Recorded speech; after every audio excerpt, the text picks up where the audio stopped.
네, 그래서 이제 특수파형에 대한 이야기를 가볍게 해보려고 합니다. 뭐, 당연하게도 이 특수파형의 종류는 굉장히 다양하죠. 다양한데, 우리가 몇 가지 많이 쓰는 특수파형들이 있습니다. 그 중에 대표적인 게 요 밑에 그림으로 나타낸 사각파 혹은 톱니파 이런 걸 많이 쓰는데, 이런 것들을 많이 쓰는 이유는 이렇습니다. 이 어떤 계측계의 응답을 이제 검사할 때 많이 사용을 하죠. 예를 들어서 내가 사각파를 딱 계측기에 딱 주면 어떻게 돼야 돼요?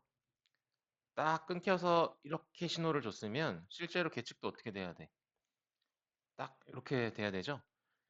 혹은 이렇게도 많이 합니다. 우리 카메라의 레졸루션 혹은 분해능을 계측하기 위해서 죄송합니다. 이렇게 여기는 뭐 흰색, 검정색이라고 되어 있는 거를 카메라로 딱 찍으라고 시켜요. 시켰을 때 이 경계가 얼마나 명확하게 나오느냐 가지고 어떤 레졸루션 평가할 때도 많이 사용을 하거든요. 이런 것들이 결국은 이런 딱 뭔가 끊기는 경계를 발사함으로써 그 계측계가 얘가 얼마나 성능이 좋은지 나쁜지 이렇게 검사할 때도 많이 사용을 합니다. 한번 작성을 해볼게요. 어떤 동적 계측계의 응답을 검사할 때 유용하게 쓰입니다. 이런 것들이. 예를 들어서 뭐가 있냐면 어떤 사각파 혹은 어떤 삼각형 형태로 전파되는 톱니파 뭐 이런 게 많이 있어요. 이 이름이 중요한 건 아닙니다. 뭐 이런 등등이 있다. 근데 이런 것들도 결국은 우리 저번 주에 배웠잖아요. 결국 임의의 신호들은 우리가 조화함수의 조합으로 표현할 수 있다라고 했죠. 그렇죠? 사각파나 톱니파나 어떻게 막 딱딱 끊긴 형태로 생긴 애들은 한두 개의 조화함수로는 안 될 거야. 그쵸? 얘네들은 무한개의 목이 잠기네요. 죄송합니다. 무한개의 조화함수들의 이거 그래도 리을 답게 써야지 그치? 조화함수들의 조합으로 표현할 수 있습니다. 자, 그래서 밑에 한번 보자. 이 사각파를 조화 성분을 이용해서 표현을 하면 어떻게 될까? 이 그림을 보면 요 크기는 A예요. 그죠? 요 크기는 A이고 이렇게 한번 쭉 갔다가 다시 또 쭉 갔다가 주기는 지금 2파이다. 그죠? 2파이. 혹은 요 뒤에도 똑같이 이어져 있을 거예요. 이렇게. 그죠? 이런 식으로. 주기는 2파이. 여기가 파이, 여기가 마이너스 파이라고 해서 이렇게 쭉쭉쭉 쭉쭉쭉 쭉쭉쭉 이렇게 계속 반복되는 그죠?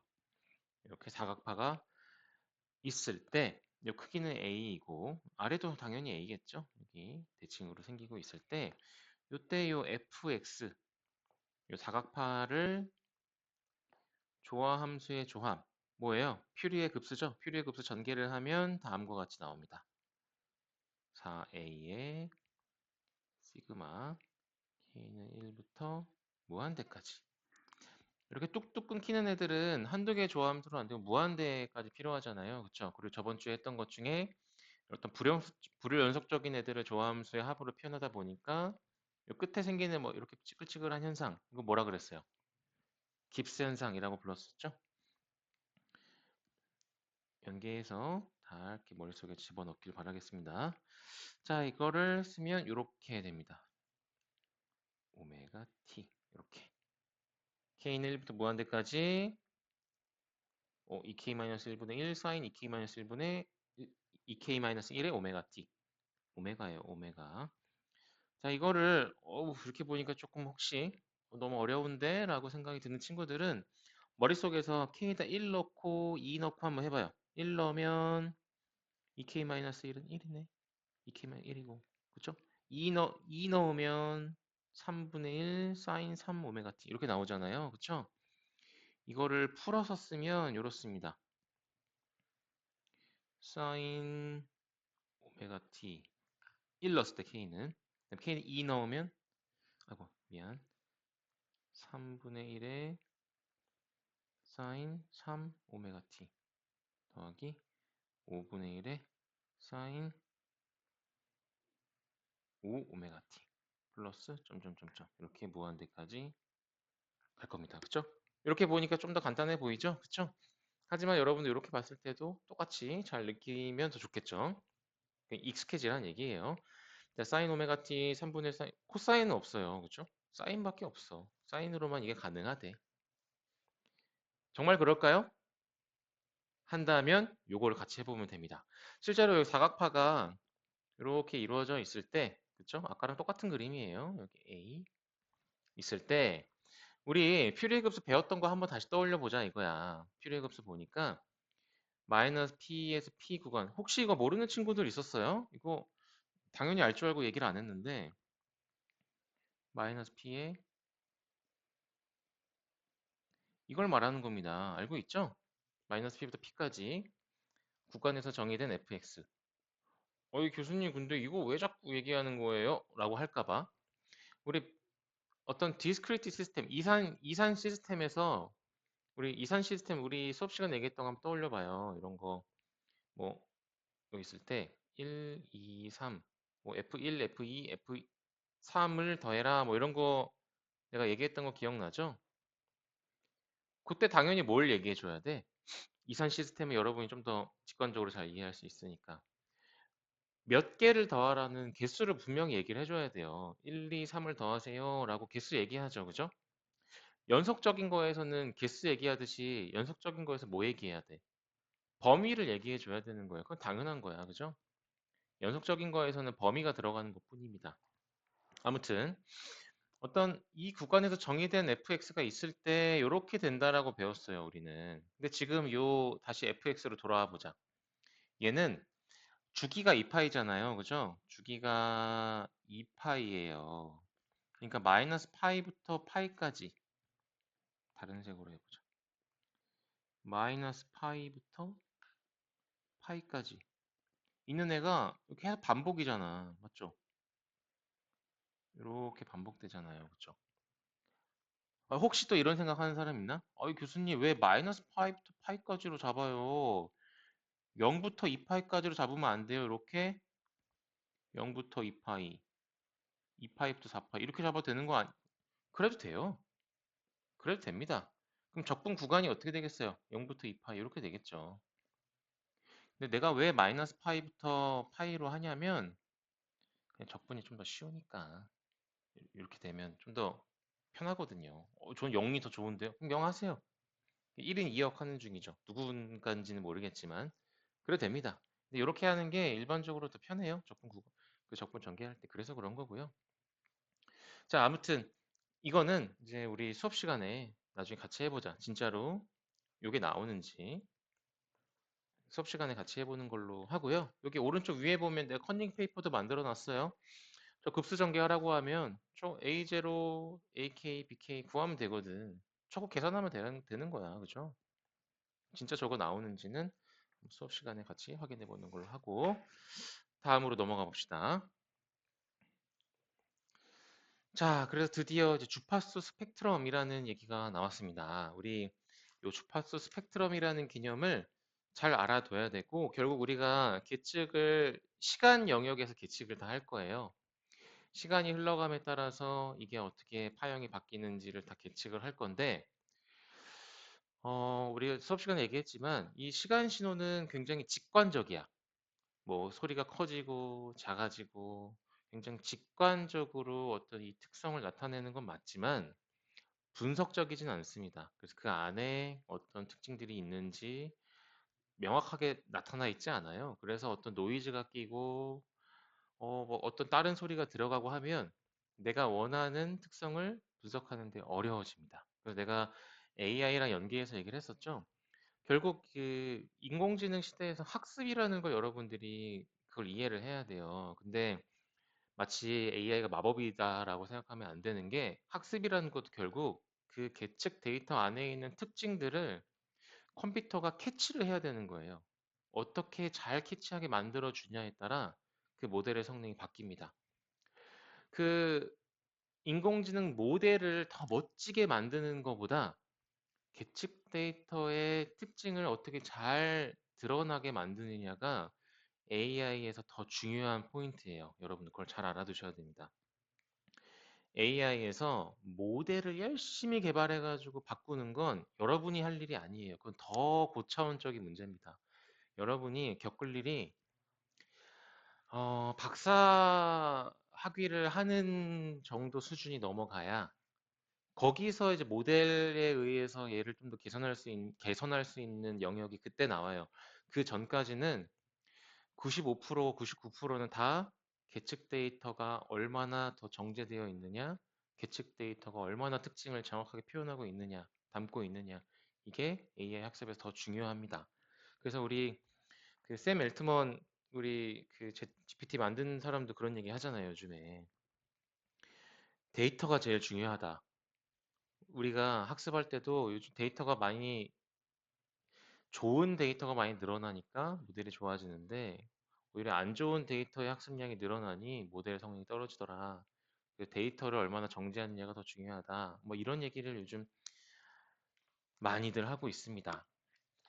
자, 아무튼 그렇기 때문에 여러분 이제 기계과를 졸업하고 나가서 어떤 여러분이 나중에 현장에서나 연구소 가서 이런 일들을 일이 생길 텐데 이런 계측 데이터의 특징을 어떻게 분석하느냐, 어떻게 내가 잘 드러나게 만들 수 있느냐, 이런 스킬들도 굉장히 중요하게 될 겁니다. 점점 더. 지금도 이미 중요하고요. 그 중에 하나 대표적인 게 주파수 스펙트럼입니다. 시간 신호는 직관적이지만 프리퀀시 영역의 어떤 스펙트럼들은 더 분석적입니다. 자, 주파수 스펙트럼의 정의를 한번 얘기를 해보자. 주파수 스펙트럼의 정의는 이렇습니다. 신호를 시간 영역에서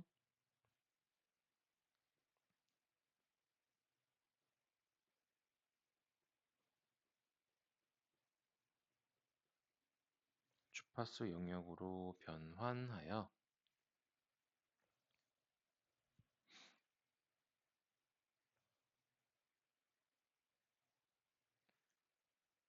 각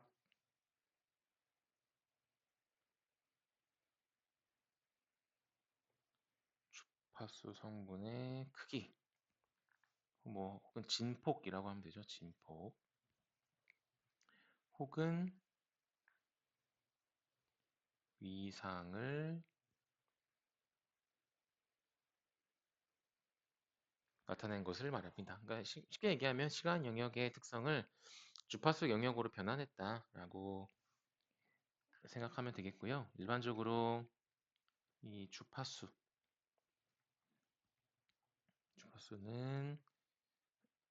가로축, 독립변수죠, 얘가.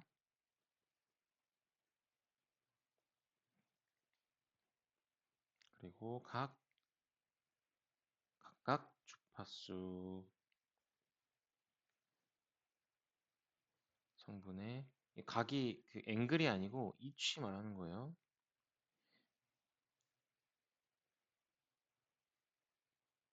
크기는 세로축에 표현을 합니다. 그래서 이 실제 여러분이 계측을 하게 되면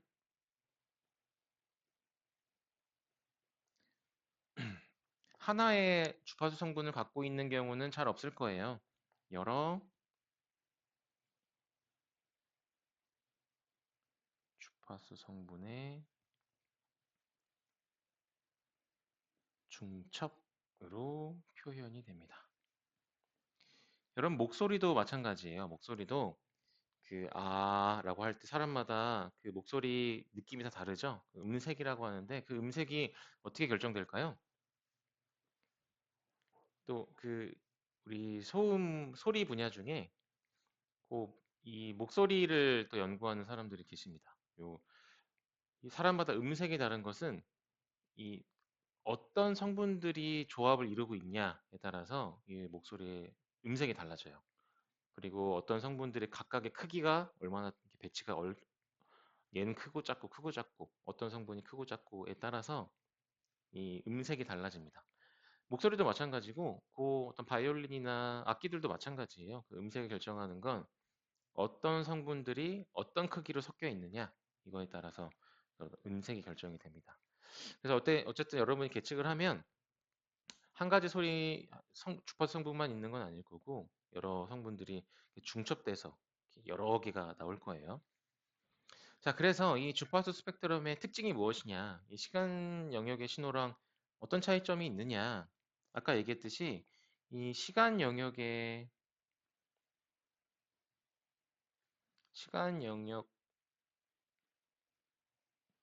신호의 특징은 직관적입니다. 우리가 어쨌든 계측을 다 시간 영역의 신호로 다 받을 거니까 뭐 그게 직관적으로 크냐 작냐 이런 걸 알 수가 있죠. 하지만 우리 주파수 스펙트럼의 특징은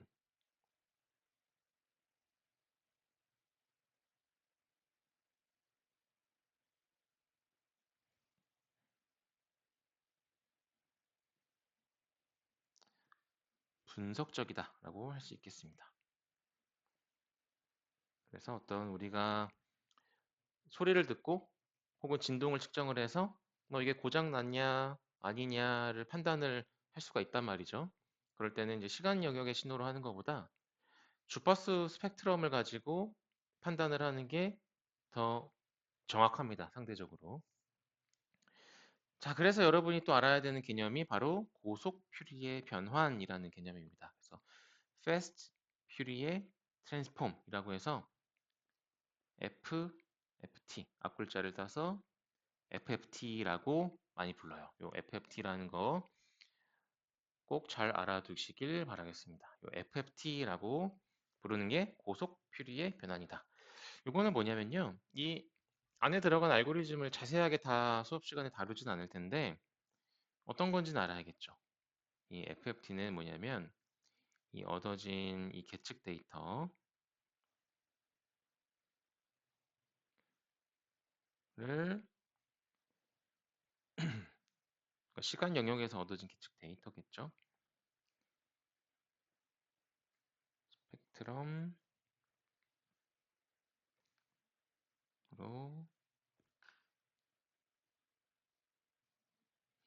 계산해내는 컴퓨터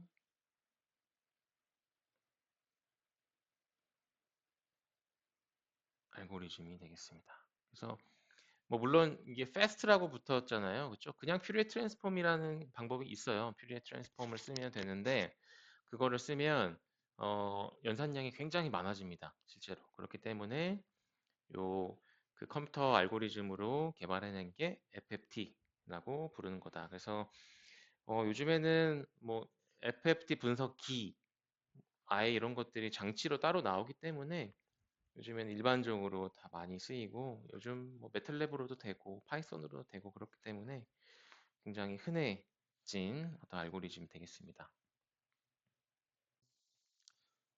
자, 그래서 우리 주파수 스펙트럼을 사각파를 이 스펙트럼으로 표현하면 어떻게 될지 한번 예시로 밑에 한번 그려봅시다. 이 주파수 스펙트럼이 어떻게 나오는 건지 대충 알아야 되니까 우리 사각파가 있을 때 퓨리에 급수로 전개를 하면 이렇게 된다라고 배웠어요. 보면 뭐 사인 오메가 3 오메가 t 5 오메가 t 이렇게 쭉 있죠.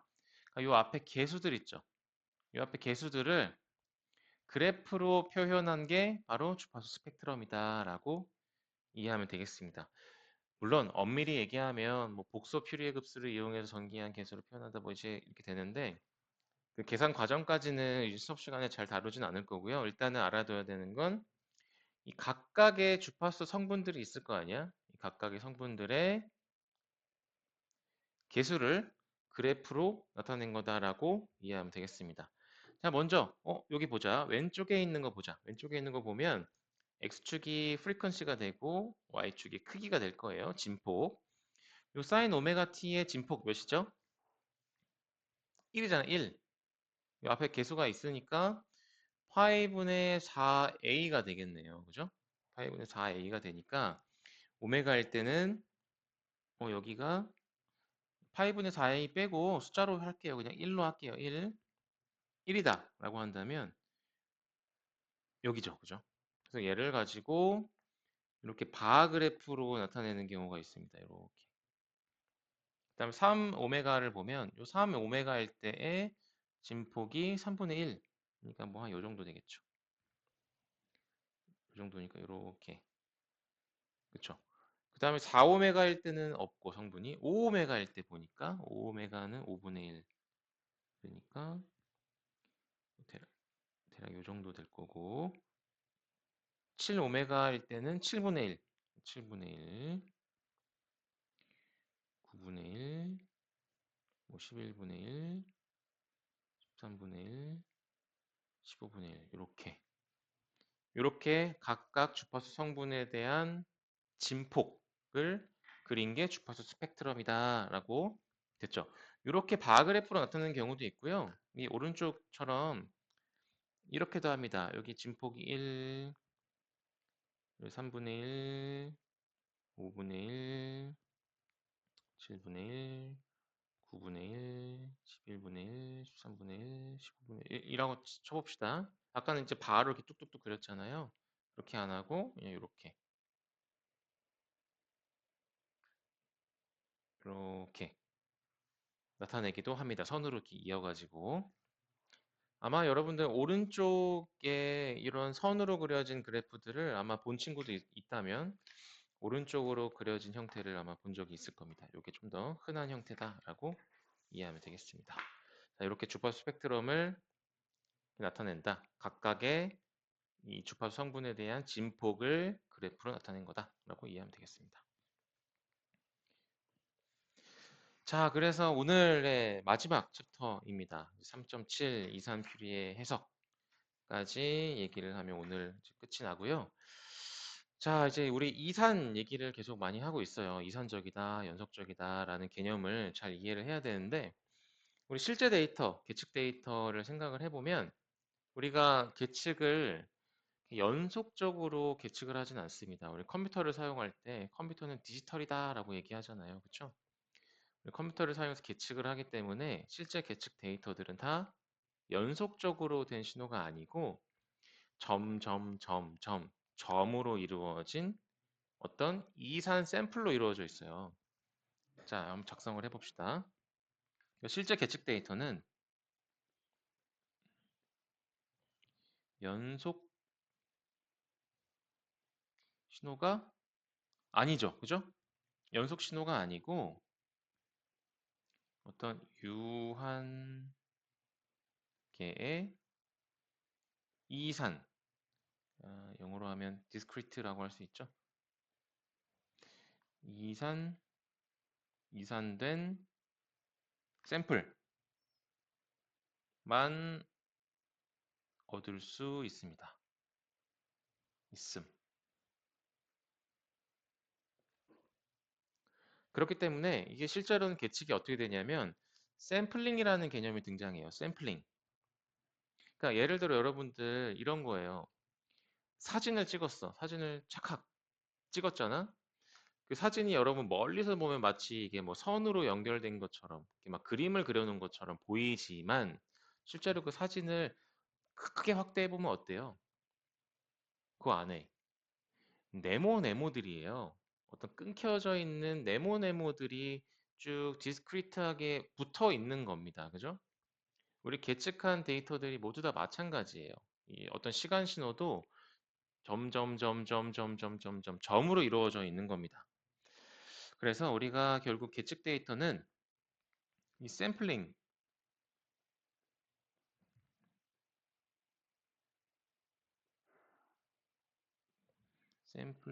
통해 어떤 실제 세상에서 발생하고 있는 신호를 이산 데이터로 우리가 획득을 하는 겁니다. 알겠죠? 이때 우리가 핵심적으로 가정하는 게 있어요. 이때 핵심 가정이 무엇이냐?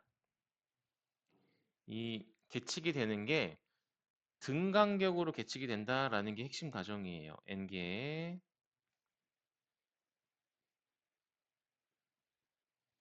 등간격으로 간격이 똑같이 뚝뚝뚝뚝뚝뚝 샘플링이 되고 있다. 여러분들 머릿속에서 떠올릴 때 이런 이미지 떠올리면 돼요. 뭐 영화에서 레이더 같은 거 나오죠. 레이더. 이게 레이더라고 하면 비행기에서 이렇게 동그란 게 있고 이게 뭐가 이렇게 막 돌아가요. 뚜뚜 이게 뭐 요게 하얀 게 막 돌아가면서 주변에서 뭐가 오고 있습니다. 막 이런 거 하잖아요. 그게 이제 샘플링 하는 거라고 보면 돼요. 요게 돌아가면서 이 주변에 있는 것들을 보는 겁니다. 그죠?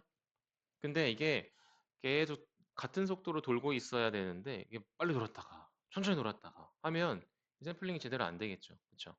그래서 우리 모든 계측 데이터의 핵심 가정은 이게 등간격으로 뚜뚜뚜뚜 동일한 간격으로 샘플링이 되고 있다라는 일단 가정이 있는 거예요. 이때 요 샘플링 시간 간격을 우리가 보통 델타 t라고 표현을 합니다. 그렇다면 이때 주기 t는 어떻게 될까요? 샘플링 간격이 델타 t인데 n개를 측정했대. 그러니까 전체 측정된 시간은 n 곱하기 델타 t가 되겠죠. 그죠? 그 다음에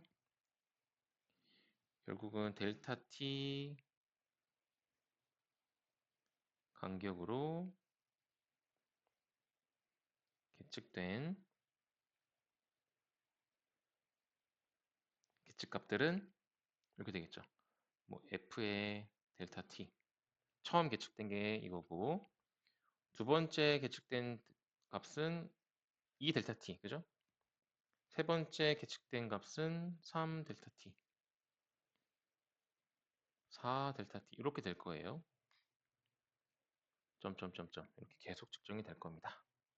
자, 그래서 밑에 한번 그림을 볼까요? 그림을 한번 보면 이 파란색으로 되어 있는 것은 실제 신호예요. 연속적으로 이렇게 어떤 들락날락 들락날락 하는 어떤 아날로그 시그널이 있다라고 해봅시다.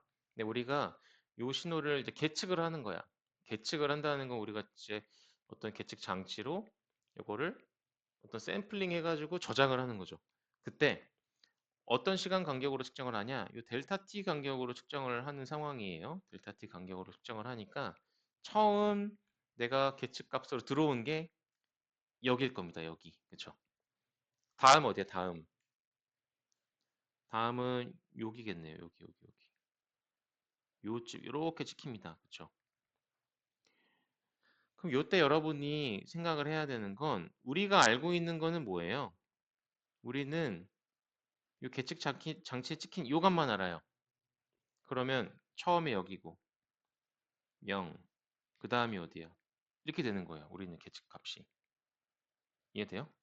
올라갔다 내려온 거 알아요? 몰라요? 몰라, 우리는. 올라갔다 내려온 건 몰라. 왜냐? 처음 계측한 게 여기였고 두 번째 여기였으니까. 자, 세 번째 볼까요? 세 번째는 대략 요쯤 되겠네.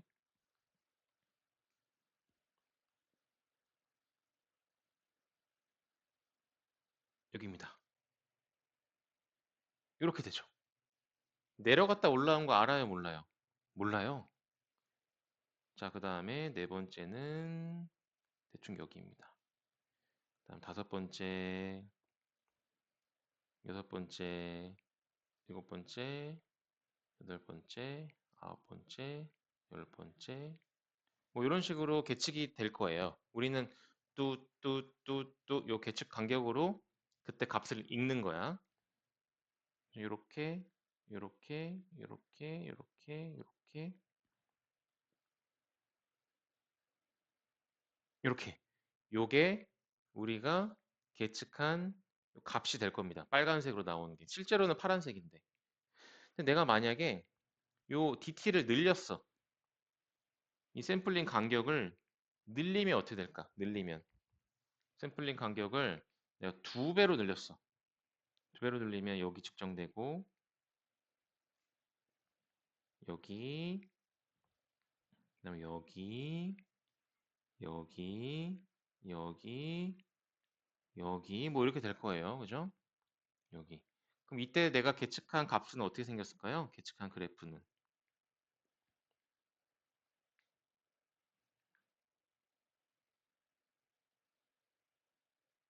이렇게 생겼어요.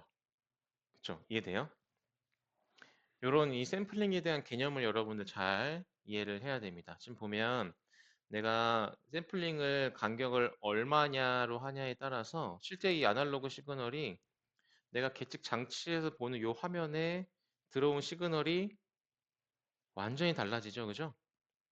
샘플링을 낮추면 낮출수록 아마 아날로그 시그널 더 가까워질 거예요. 그죠? 아니면 내가 샘플링을 늘리면 아날로그 시그널하고 막 달라지죠. 그죠?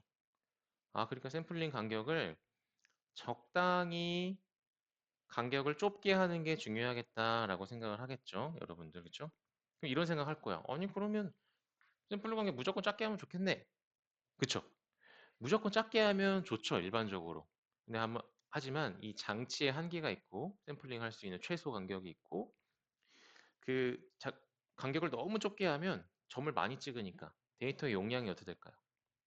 용량이 엄청나게 늘어나죠. 그렇죠? 장비의 한계에 다가올수록 아마 장비도 더 힘들어 할 겁니다. 오차도 커질 수도 있고. 그런 것 때문에 낮추면 좋지만 한계가 있어요. 그러니까 적당하게 요 정도까지 낮추면 내가 측정하는데 문제 없어. 적당한 값을 선택해 주는 게 중요하겠죠. 그렇죠? 이해되죠? 이 샘플링이란 개념.